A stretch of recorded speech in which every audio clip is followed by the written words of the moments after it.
We also have Cal OES Law Branch Chief Don O'Keefe present, as well as Chris Fotia from Tahoe Forest as well. I'll ask them, each speaker, if you could spell your last name before you give your statement. And with that, we'll start with Sheriff Shannon Moon.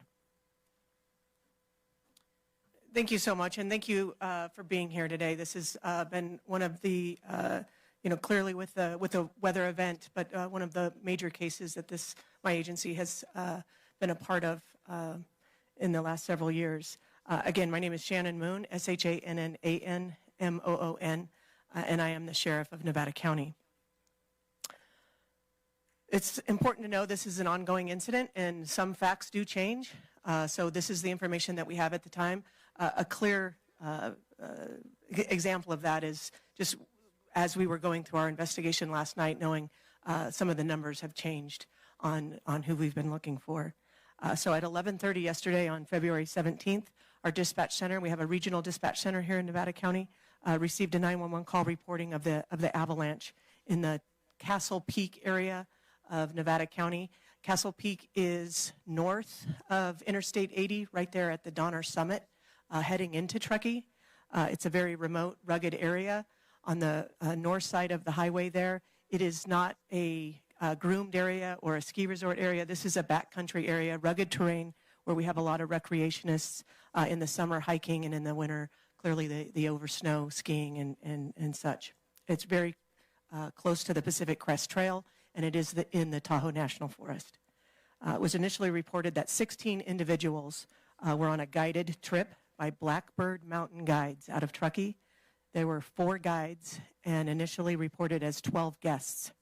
This information was later updated after we got on scene.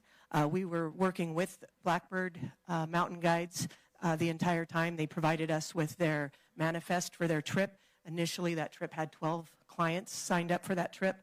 Once we got on scene, we were told and confirmed that only 11 went on that trip. One person, last minute, decided to back out of that trip. So this was a part of a 3-day trip from Blackbird Mountain Guides to the Frog Lake Huts, which is right in that area of Castle Peak. They have been, and yesterday was their 3rd day that they were returning, coming out of the backcountry, coming back to the trailhead when the avalanche occurred. The Sheriff's Office, along with Truckee Fire, immediately started coordinating a response to get into the area, and we requested mutual aid from both our friends to the east, the Placer County Sheriff's Office, and the Tahoe Nordic Search and Rescue Team.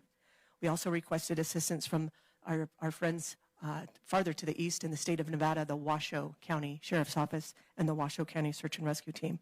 That was all coordinated through our mutual aid system in California, which is the California Office of Emergency Services. Highly skilled rescue teams departed yesterday from both our Boreal Mountain Ski Resort, which is on the south side of the highway right there at the trailhead, and at the Tahoe Donner Alder Creek Adventure Center, which is in Tahoe Donner. So we had 2 different teams deploying, roughly 50 skilled folks deploying into the scene, both from the south side and from the north side, trying to come in to this area. Extreme weather conditions, I would say, is an understatement. Lots of snow, gale force winds, making it impossible to see. So it was very much a slow and steady pace, going with snowcats, skiers, going up into the area, which is still considered a very high danger for avalanche. So our tracked mobile equipment, getting them to the scene on Highway 80, which was closed, lots of snow on the roadway. Took us a while to get our equipment into the location before we could deploy into the backcountry.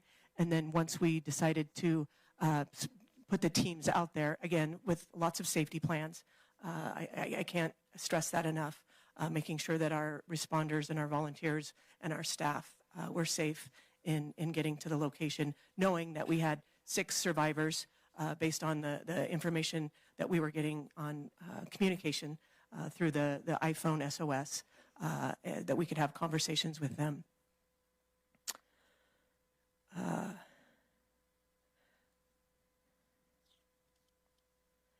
Once we arrived at the location, it was just after 5:30 p.m. last night when we had a snowcat that was able to get to about 2 miles before they got to the scene.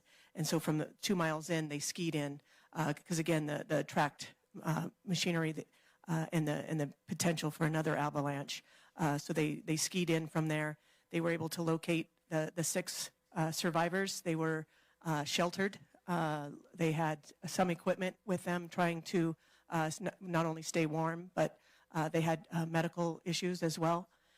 They had themselves already started, looking for their teammates and their clients that were missing in the avalanche.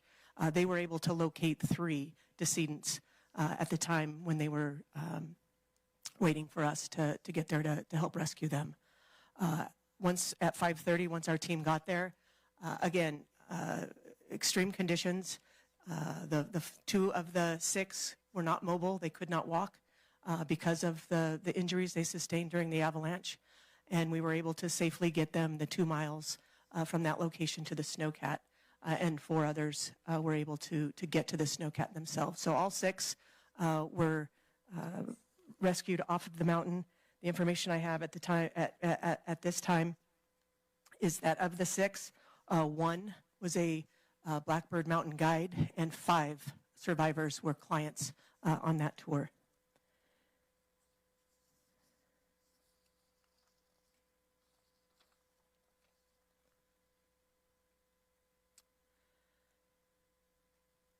Of the folks that are missing, so again, a total of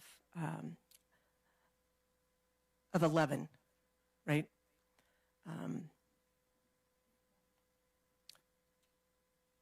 9 women and 6 men total. Of the 15 that were on this guided trip, they were 9 women and 6 men. We were able to rescue 1 man and 5 women. So the survivors, ranging in ages from 30 to 55 years of age. 8 of the 9 additional skiers have been located deceased. We are still looking for 1 of the members at this time. Due to the ongoing challenges of the weather, the avalanche conditions, the effort remains ongoing, as well as our search for the remaining skier. But the weather is a factor. It's not a resource issue as we speak. It is a weather condition and safety condition for our response teams. Of the 2 that were injured, 1 individual was stabilized last night and released. 1 is still being treated at the hospital. I've been told both subjects are non-life-threatening injuries, so that's good to know. The guide company has been very cooperative, providing us the individual information from their trip.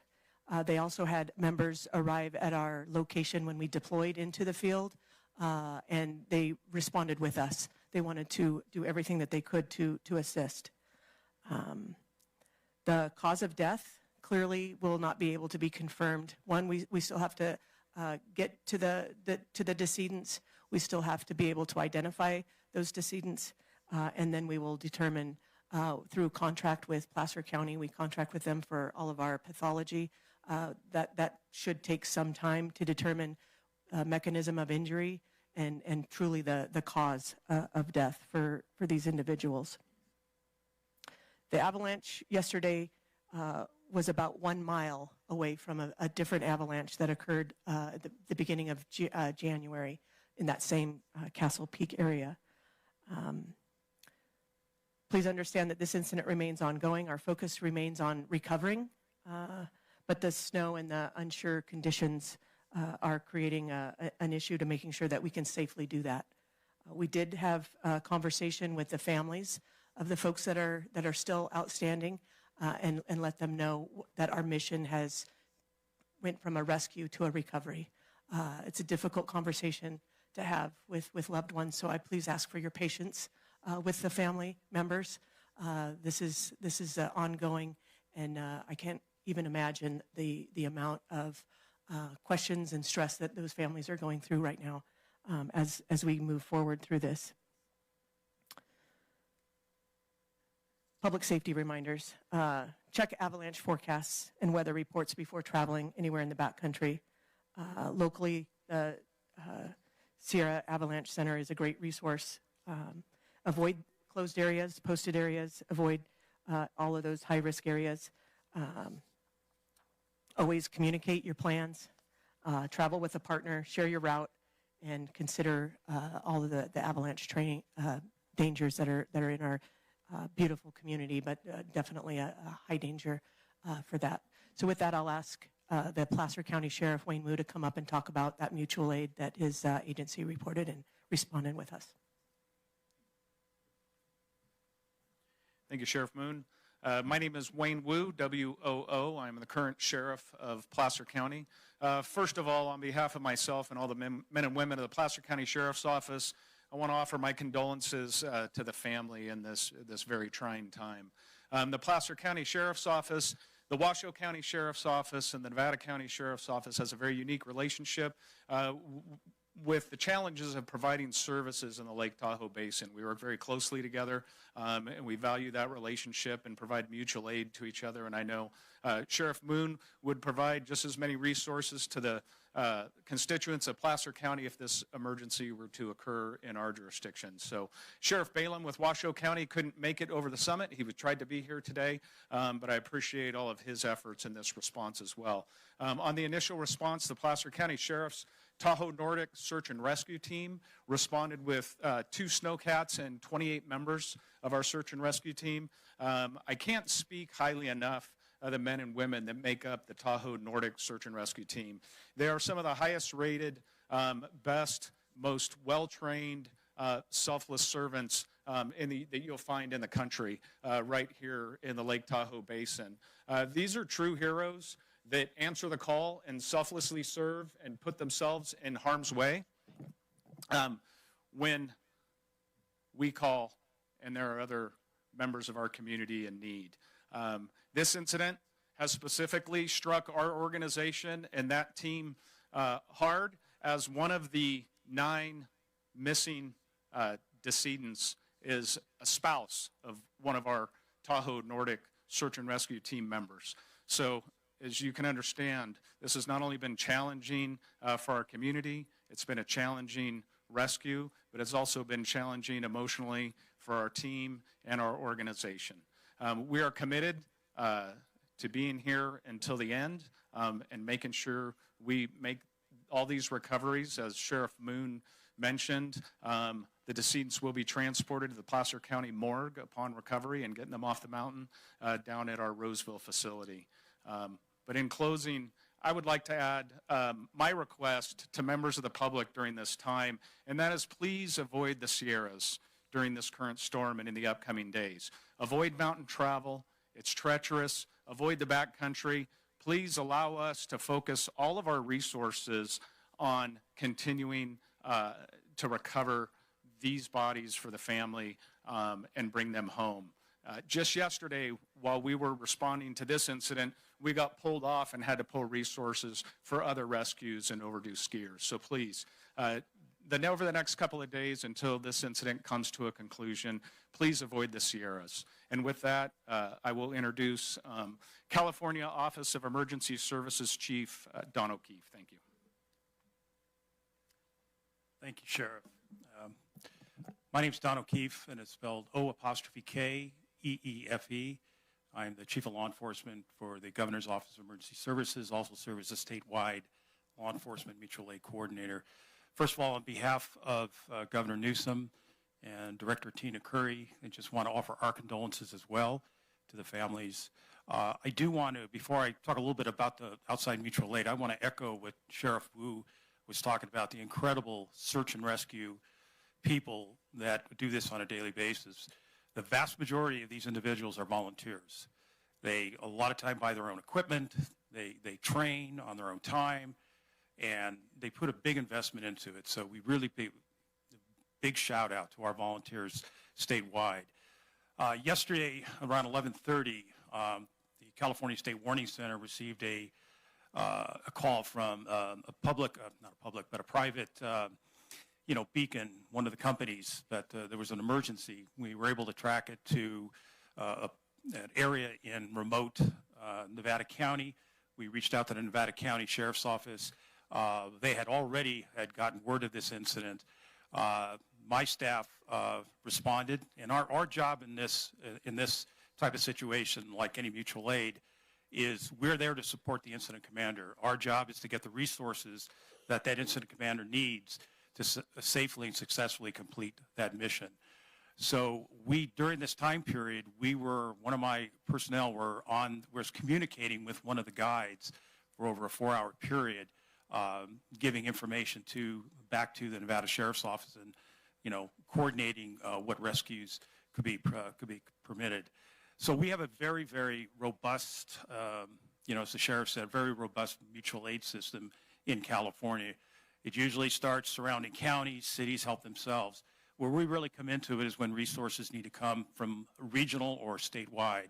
And in this case, the request for specialized equipment. Now, you're talking about a winter situation where you have to have rescuers that, searchers, rescuers that have the right equipment. They can stay out overnight if needed be in this environment. So we reached out statewide as far away as Ventura and Los Angeles County for certain specific type of resources that the sheriff was needing.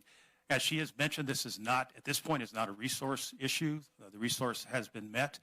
However, we here at Cal OES will still be assisting through the recovery process to get that whatever is needed to recover the decedents from where they're at right now. So with that, that's all I have right now. Thank you. I'll be around to answer questions later on. Thank you.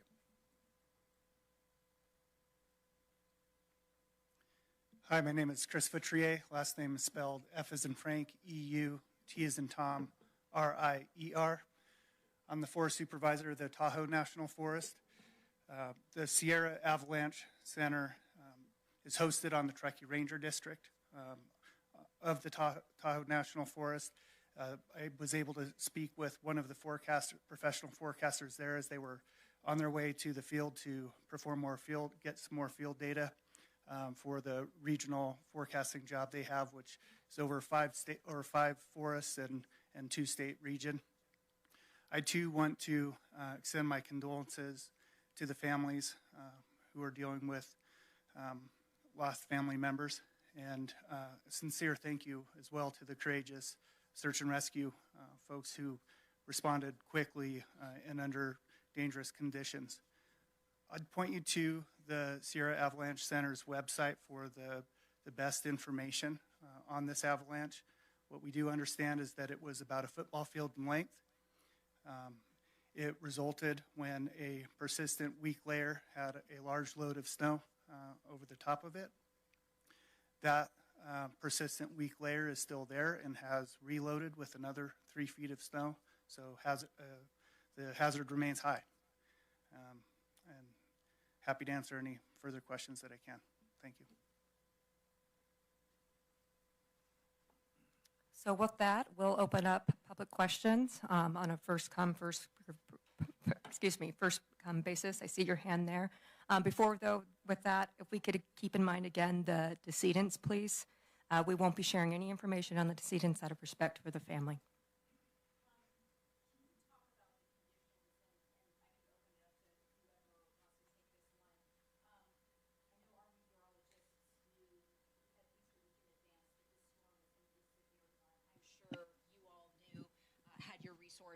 Mobilized. I'm sure that everyone from Caltrans to CHP had realized that this was going to be a major storm system. In situations like this, is there a cautionary message that you would like to convey to the community, knowing that a storm like this was coming in and that the avalanche danger was going to be high? Going forward, how can we prevent disasters like this from happening? Yeah, thank you for the question. Yeah, lots of forecast on this storm. Those are the decisions that the guide company clearly had made. We're still in conversation with them on the decision factors that they made, but definitely a heed for everyone. You know, the backcountry it's beautiful. There's not a lot of people out there, and that's where a lot of people like to recreate. I myself like to recreate in that area. But Mother Nature does not seem it doesn't seem to matter, right? No matter how prepared you are, no matter how experienced you are. And again, heeding the warnings of it takes all resources from multiple different agencies to respond to emergencies. And when we have multiple emergencies going on, we too had a different search and rescue mission in the north section of our county, just because of the amount of snow that was coming down. So recognizing it's not just you, that you're impacting the potential for resources getting deployed somewhere else. And yeah, trying to put that information out as much as we can. We have great partnership with all of the media and listening to your guys' newscasts, listening to our local newscasts on the prediction of that weather, I think is important. And most people do heed that. In this particular instance, it was day 3, they were on their way out, and they came across this avalanche. So appreciate the question.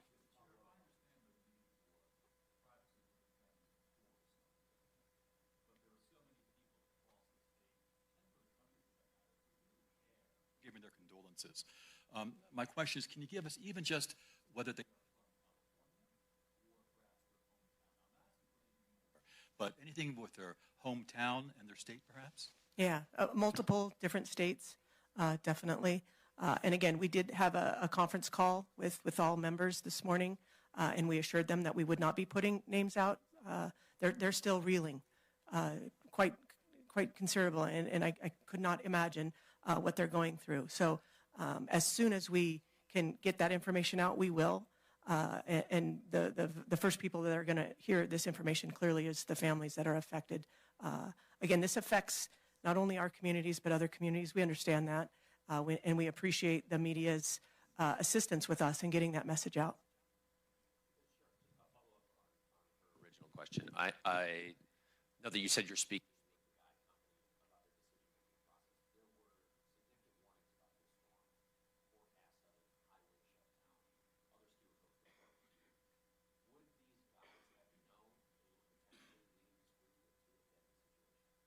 Well, I would say the communication lines, clearly we were able to communicate with them during the avalanche. What kind of communication lines they had as they were out on their 3-day tour trip, you know, I can't speak to that. Those are all questions that we're asking, and appreciate the patience while we get through this and investigate the totality. Not just so that we know, but so these families know. I think that's the core piece of my mind is wanting to be able to provide answers to the families that were affected, the guide members that were present, and the clients that paid for this trip. Thank you.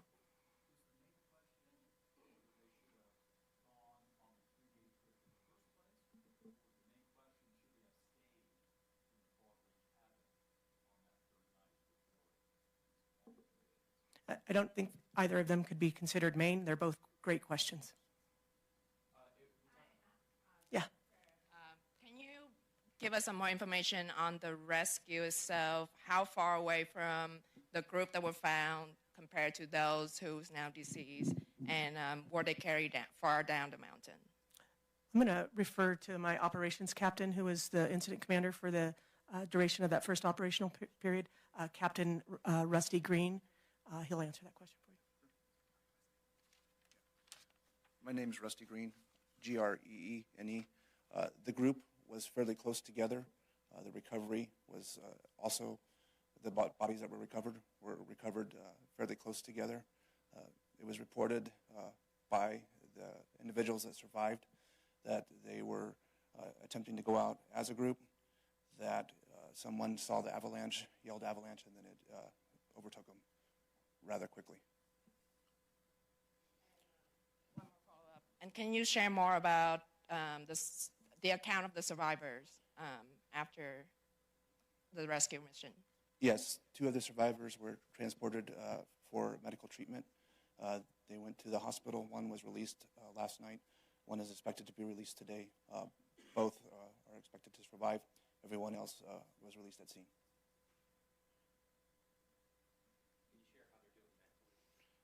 That I cannot. I can only imagine.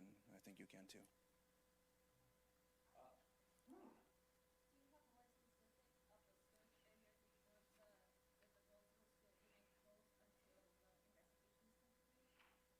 There's no actual roadway into the search area. It's accessed via a snowcat, a snowmobile, or cross-country skis. The interstate obviously will open, and that's the staging areas, and then we go from there.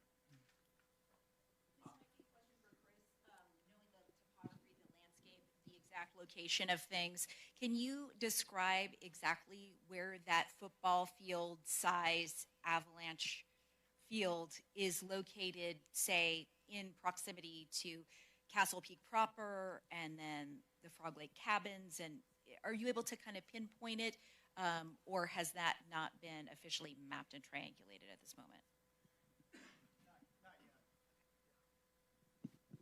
Chris, I also have a follow-up question for you. I know that you had mentioned with the football field avalanche, and then essentially it's been reloaded with snow.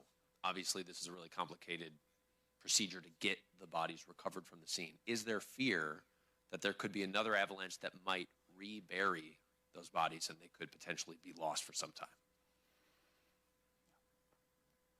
I'm going to invite the first responders to answer that. Yes, that's a consideration, but we also have to take into consideration the longer that we continue to have people out there and exposed, the higher chance we put our rescuers in danger. So is it a consideration? Yes, but it's just one of the factors weighing in our decision.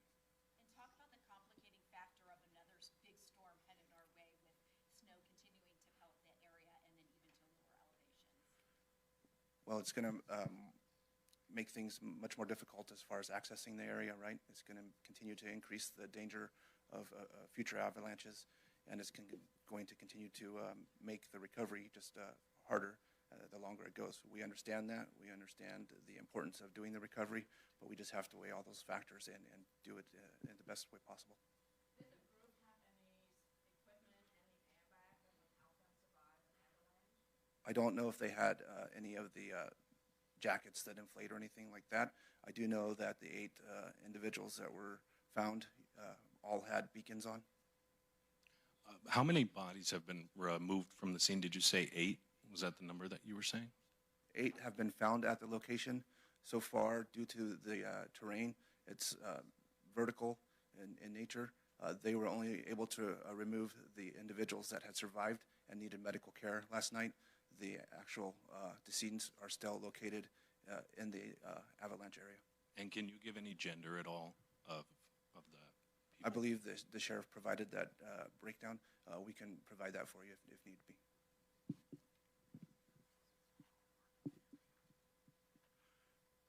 Where the decedents are placed, we did our best to put them in an area that we can recover. We have put avalanche poles there. We've done everything we can to make it so that, given the opportunity, we can get in and do a fast recovery. If the weather gives us that chance, but again, it's going to depend on how the weather goes for the next couple of days. Just a little more detail. So moving forward, what is your schedule? Are you actively trying to recover today, or is this going to be a matter of days or weeks ahead? Yes, we're actively going to do the recovery as soon as we can. We currently still have approximately 20 resources assigned to this incident. We have an incident command post still set up. We have individuals looking at the weather and trying to get an opportunity to get in there. And a big storm coming in tonight, right? Correct. Sheriff Moon, I don't know if you could elaborate on this a little bit further. A moment ago, you had talked about how this wasn't a resource issue. This wasn't an issue of your crew members being unsafe per se because they are highly skilled and they know what they're doing. But to a degree, does it put our search and rescue teams in danger when outdoor enthusiasts make the decision to go out in storm systems like the one that we knew was in the forecast? Yeah, absolutely. And that's part of that planning briefing that they do before they deploy, in recognizing we have to reach people before we can help rescue people. And, those decisions are made on scene, by the folks that are going to be getting deployed and making sure that they have the right equipment, the right training, and the confidence that they can reach the folks. Last night, I commend them for knowing that they had 6 people that had survived and they wanted to get there as soon as they could. And they took some risks, clearly. I would say they were through information. And today, looking at it, the risk is still as high with the mission moving to a recovery. We want to really make sure that our first responders are safe and have all of the confidence that they can get there. And that was the conversation that we had this morning with the families. And again, I can't stress it enough. The search and rescue volunteers, they sign up for this. They are not compensated. We had several staff members from the Sheriff's Office, both my office, the Placer County Sheriff's Office, working in concert with them. Again, making sure that we're safe and that our plans are in place. We have good communication. They came up with the plan of how far they were going to get the tracked vehicles, and knowing that they can get all the ways to them just based on what the conditions were, and making sure that they were able to safely get out of there. It was a full day of work for them, and those are the questions that we're asking today, and looking at the weather, looking at the forecast, and really just making sure that we're going to do this as safe as possible, with knowing that we have a great resource coming from all agencies. Yesterday, I was inundated with texts and words of encouragement from all sheriffs across the state saying, if you need us, we'll be there. Again, our mutual aid system is designed for the agencies to put in the requests through Cal OES, and then Cal OES finds us those resources, and they've been great at doing that. But again, we could have all the resources we want, but if it's not safe to get to that location, we really have to make sure that we're making great decisions on this side. We know that group left the Frog Lake huts. Were they the only people at the huts? Are there anyone still there who maybe decided to wait out the storm? You know, that information I'm sure is getting through their statements, but I don't have information for you for that. But we will ask those questions. Okay. And then also, Sheriff, you mentioned that one of the deceased is a spouse of a member of your search and rescue team. What is the impact on the team knowing this is such a personal connection? Yeah, I think everybody has circled around to provide their love and condolences for this family, but I think it's also motivated the team of their purpose and to go out there and rescue those that were still alive and now recover, those decedents that are still out there. And so, while it's been an emotional impact and we're all trying to support the family, we still have a job to do. And we will be here side by side with Sheriff Moon and the families until we get every last decedent off the mountain.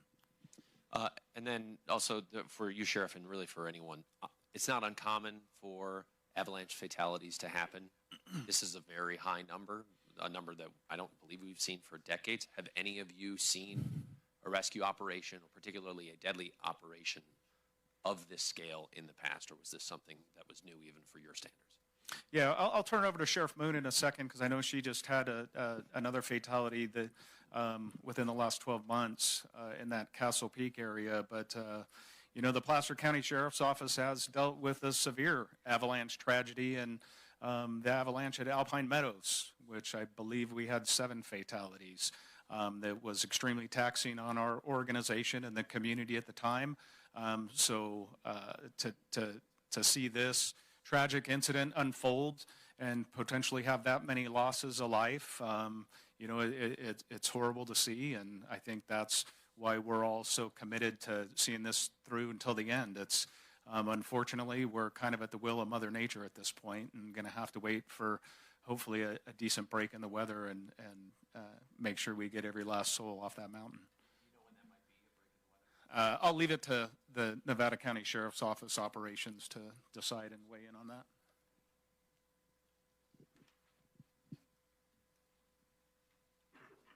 Yeah, in looking at the data, of the 9 folks that are still on the mountain, 7 are female and 2 are men. And Sheriff Moon, I want to make sure we get the timeline of when you mentioned all of these discoveries were made. I believe you said that around 5:30 p.m., your search and rescue teams who had gone in and then on the snowcat skied in 2 miles, made contact with the 6 survivors, and the 6 survivors led them to the 8 decedents that you knew about, or 3 decedents at the time? At that time, they had located 3 decedents themselves while they were waiting for their rescue. Our search and rescue team, once they arrived, were able to locate the rest. Okay, and then I know, with much respect to your office, last night you all issued a statement about the efforts at about 10:40 p.m. At that time, it was still a search mission for people who were presumed to be alive. At that point, was the decision made to still call it a search mission for potential survivors because they had not been pronounced dead? Or how does that work with your office making the announcement? And then we were kind of under the impression that there was a search mission going on for survivors as of this morning. So how does that work out? Yeah. First and foremost, we wanted to talk to the families before we released anything. So from last night till this morning. And again, it was through statements from the rescuers that were on scene, and they were able to locate the total of 8 known decedents. We're still looking for 1. And again, based on the conversations of truly what their conditions were, looking at the forecast, looking at the totality of the circumstances, and recognizing that it was going to be very difficult for us to get back out there. And again, the information comes in. We try to confirm and assure that we have the best information. But this morning, we really wanted to be able to have a conversation with the families before making any announcements. Sheriff Moon, 7 are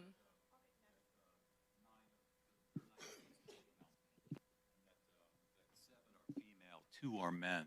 And so 3 of that group are guides. Can you tell me the gender of the guides who have been deceased? Yeah, we are not releasing that right now. So just the numbers of who we're looking for as far as gender.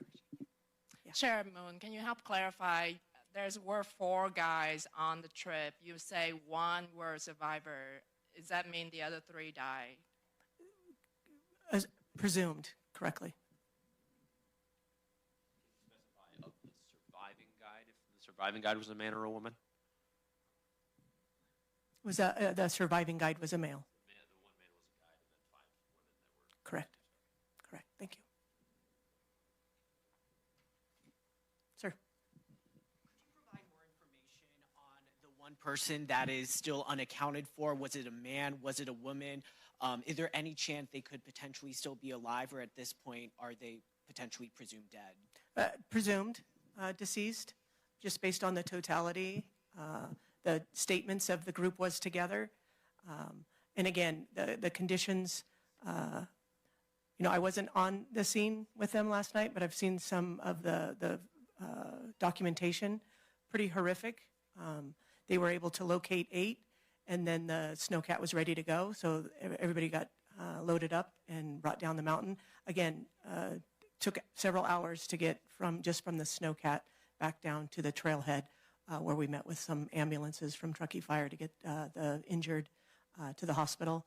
And the other folks got some quick statements. But again, this is an ongoing investigation, and we're going to be getting a lot more of those detailed statements as the days move forward. So just to clarify, did that mean that would be 9 people that would have died in this incident? Correct.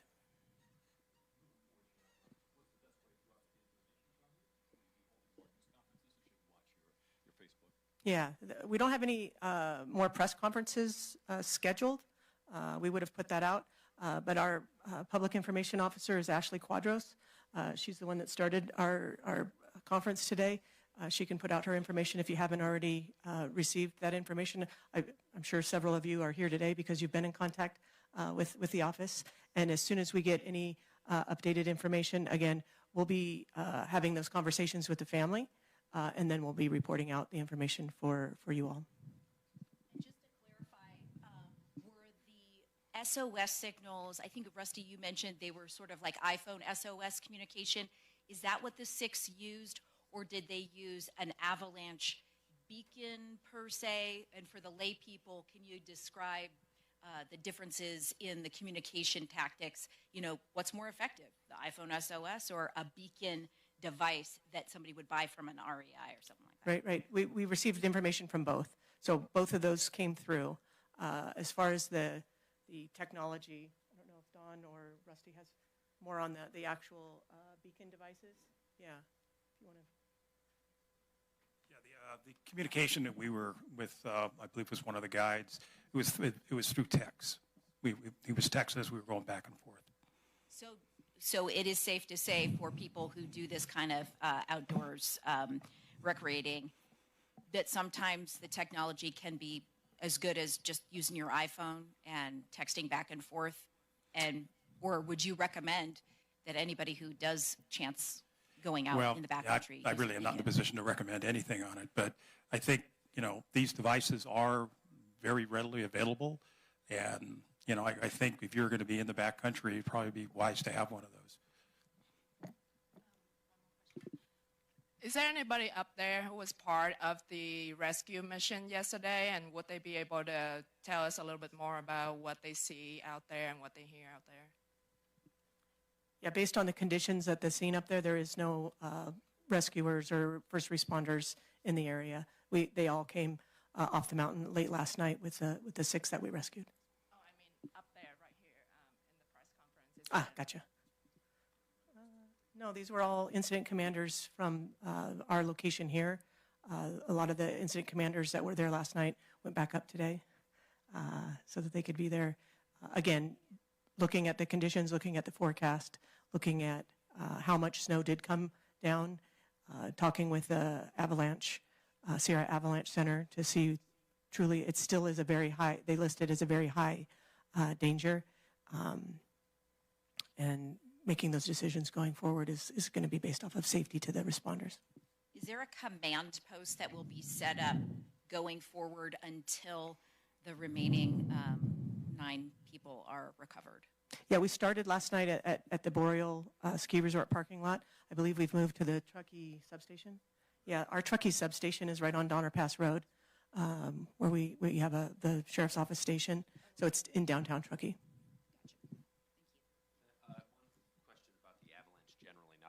Actual investigation. I know you directed us to the Sierra Avalanche Center. This was listed on the destructive force scale as a D2.5. I know a D2 is it could bury and kill a person. D3 could bury, destroy a house.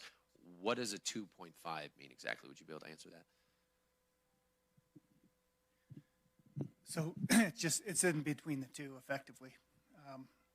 It can cause loss of life. But it's not as big as a 3. Sorry, don't have any more information. Is it significantly powerful? Is it unusual? Or could you give us some broader context of how frequently we see an avalanche of this power? Unfortunately, while the Avalanche Center is hosted, I'm not an avalanche expert myself, so I'd be guessing. Thanks.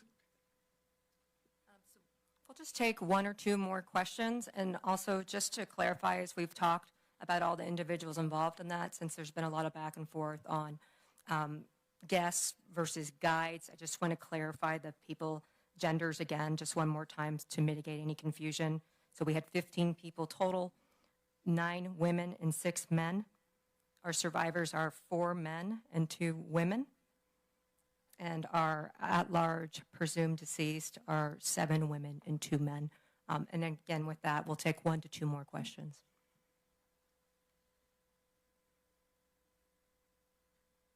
Yes.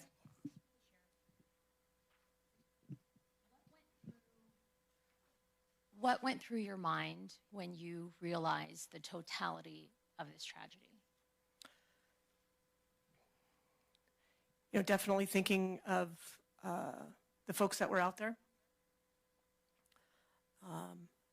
You know, the 6 that we had contact with, wanting to do everything we could in our power to get to them. Also weighing in, making sure that our staff and our volunteers that, again, I've been a search and rescue coordinator through my career here at the Sheriff's Office. Incredible group of men and women that respond day and night to calls that we request them because of their expertise and their training and their commitment. They're folks that like to recreate, and to know that we have that resource. Also, in talking with our staff, making sure that we were safe last night.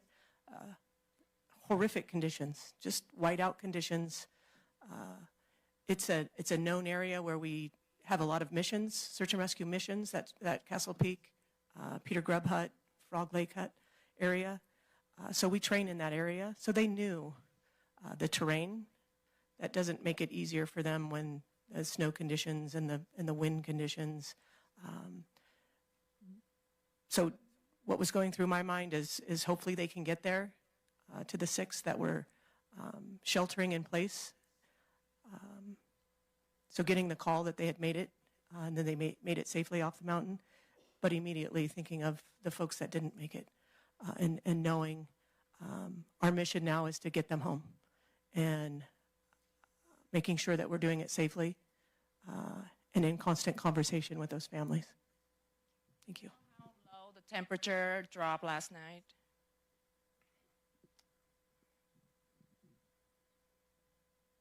It had to be well below freezing. You know, clearly it was snowing most of the night up there. So in the high 20s, low 30s. Cold conditions. Really appreciate it. All right, that will conclude our news conference for today. We will continue to keep everyone updated as we continue to, our search and rescue crew continues to help get all those folks off the mountain safely and back to their loved ones.